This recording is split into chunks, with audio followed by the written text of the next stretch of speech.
Have you ever wondered why, when we conquer our Yetzer Hara, we feel so empowered, and when we slip, it feels so horrible? Why are those feelings sometimes so gripping? The Heilige Divrei Shmuel, the Rebbe of Slonim, had a chassid that lived in a faraway city.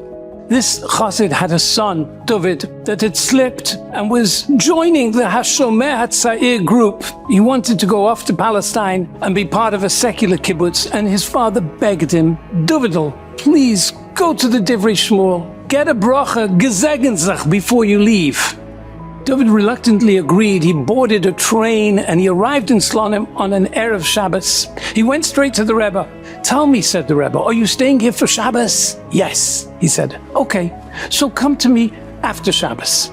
Right after Mariv, David made a beeline to the Rebbe. Rebbe, ich will sich gesegnen. I want to say goodbye. The Rebbe said, when is your train? And he said, 12 o'clock at night. Okay, come to me right before you leave. At 11:45, David was standing outside the Rebbe's door, and the Rebbe came out of his room wearing his coat and holding his cane. Come, Davidl, we're going to go together to the train station. They stepped into the horse and buggy, and off they went. An awkward silence prevailed. When they came to the station, the Rebbe accompanied David all the way down the platform to the train itself. David looked at the Rebbe. Rebbe, ich will sich gesegnen. The Rebbe said, David, you board the train, it's about to leave. I'll gesegnen sich to you from the window. David pressed his face against the window, and he looked at the Rebbe, and the Rebbe looked at him, and the Rebbe said, David, hab nicht chasne mit der Goite, halt sich rein. Hold yourself pure. And with that, the train chugged out of the station. The Rebbe's holy visage disappeared in the distance. Later on, David arrived in Palestine and he became a leading member of the Histadrut and the Mapai party.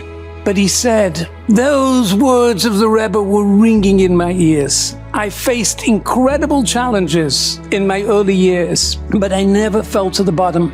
I was always holding on to that voice of the Divrei Shmuel. Today, a branch of David's descendants are Erliche Shomrei Torah and Mitzvahs.